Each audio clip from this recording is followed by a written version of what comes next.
নতুন সংশোধিত বাজেটে ধরা হয়েছে যে মূল্যস্ফীতি আমরা আশা করছি যে এটা এখন যেহেতু শীতকালীন সবজি উঠে গেছে, এটা আরও কমবে। আপনারা জানেন গত বছর শেষের দিকে মূল্যস্ফীতি 14%, খাদ্য মূল্যস্ফীতি বিশেষ করে 14% পর্যন্ত উঠেছিল।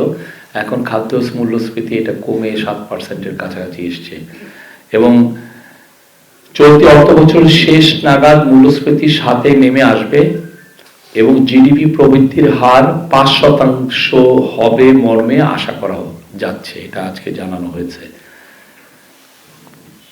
চলতি অর্থ বছরে রাজস্ব আহরণের গতি বৃদ্ধি পেয়েছে। জুলাই অক্টোবর সময়ে গত 2024-25 অর্থ বছরের রাজস্ব আদায়ের প্রবৃদ্ধি ছিল 24.1%। চলতি অর্থ বছরে তা বৃদ্ধি পেয়ে একই সময়ের জন্য দাঁড়িয়েছে 26.4%।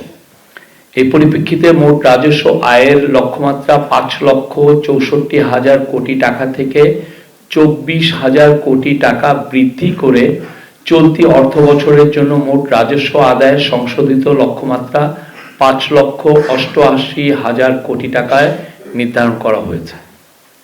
এর মধ্যে জাতীয় রাজস্ব বোর্ড থেকে আহরিত হবে 5,03,000 কোটি টাকা, কর বহির্ভূত রাজস্ব আহরিত হবে 65,000 কোটি টাকা এবং জাতীয় রাজস্ব বোর্ড বহির্ভূত সূত্র থেকে আহরিত হবে 20,000 কোটি টাকা। সরকারি ব্যয়, মোট সরকারি ব্যয় 7 লক্ষ, মানে বাজেটে যেটা করা হয়েছিল যে 7,90,000 কোটি টাকা থেকে সেটা 2,000 কোটি টাকা হ্রাস পেয়ে রিভাইজ বাজেটটা হবে হচ্ছে 7,88,000 কোটি টাকায় নির্ধারণ করা হয়েছে। সংশোধিত বার্ষিক উন্নয়ন কর্মসূচি মানে এডিপির আকার 2 লক্ষ কোটি টাকার প্রাক্কলন করা হয়েছে, যা জিডিপির 3.3%। আমি আবার বলছি, এডিপির আকার 2 লক্ষ কোটি টাকা প্রাক্কলন করা হয়েছে, যা জিডিপির 3.3%। মূল বাজেট যা ছিল 2,30,000 কোটি টাকা, যেটা জিডিপির আগে 3.7% ছিল। বার্ষিক উন্নয়ন ব্যয় বাজেটের তুলনায় 30,000 কোটি টাকা হ্রাস পেয়েছে। সংশোধিত বাজেটে বার্ষিক উন্নয়ন কর্মসূচিতে বৈদেশিক স্থানীয় মুদ্রায় অর্থায়ন দাঁড়াবে যথাক্রমে 72,000 কোটি টাকা এবং 1,28,000 কোটি টাকা। পরিচালনা সহ অন্যান্য ব্যয় 5,88,000 কোটি টাকা। আবার বলছি, মোট সংশোধিত বাজেটে ঘাটতির পরিমাণ মানে বাজেট ডিফিসিট হচ্ছে 2 লক্ষ কোটি টাকা, যা জিডিপির 3.3%। এর মধ্যে বৈদেশিক উৎস থেকে সংগৃহীত হবে 63,000 কোটি টাকা এবং আভ্যন্তরীণ উৎস থেকে সংগৃহীত হবে 1,37,000 কোটি টাকা। এটা ছিল বাজেটে। এখানে আমি আবার বাজেটের বিষয়ে চিফ অ্যাডভাইজার একটু নির্দেশনা দিয়েছেন, সেটা হচ্ছে যে বাজেট যাতে আমাদের সেলফ রিলায়েন্স, আমরা যাতে আরও বেশি সেলফ রিলায়েন্ট কান্ট্রি হই। আপনি জানেন আমরা অনেক ক্ষেত্রেই অপ্রয়োজনীয় বৈদেশিক ঋণ নিয়ে আমরা অনেক প্রজেক্ট করি, সেগুলো থেকে আস্তে সরে এসে কত বেশি নিজস্ব অর্থায়নে কত বেশি প্রজেক্ট নেওয়া যায় সেই বিষয়ে চিফ অ্যাডভাইজার এমফাসিস দিয়েছেন। তিনি বলেছেন যে এডুকেশন, বিশেষ করে কোয়ালিটি অফ এডুকেশনের উনি খুব বলেছেন যে এটা সবচেয়ে বেশি প্রাধান্য দিতে হবে।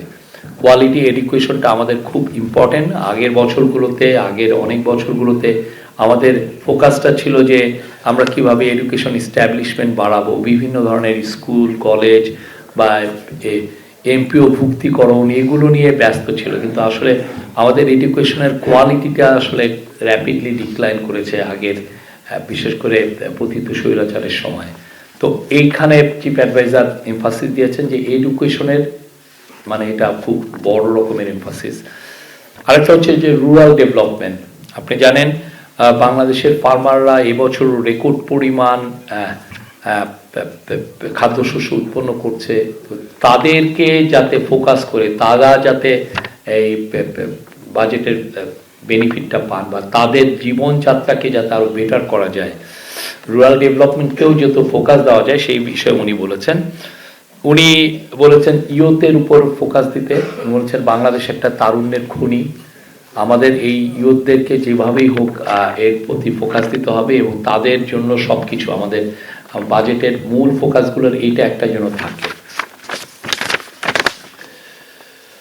উনি ওমেন এম্পাওয়ারমেন্ট এবং ওমেনদের উপর নারীদের উপরে বাজেটের আরো ফোকাস বাড়াতে বলেছেন এবং তাদের সার্বিক উন্নতি আসলে দেশের উন্নতির সাথে সরাসরি জড়িত এবং এটা খুব উনি ভালোভাবে এটাকে স্ট্রেস করেছেন। আরেকটা হচ্ছে যে লোকাল প্রোডাকশন। আপনি জানেন বাংলাদেশের লোকাল প্রোডাকশন অনেক কিছুই আমরা করি, আবার অনেক কিছু আমরা করি না।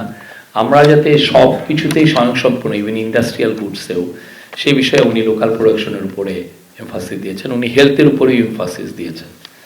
এই ছিল বাজেট বিষয়ে।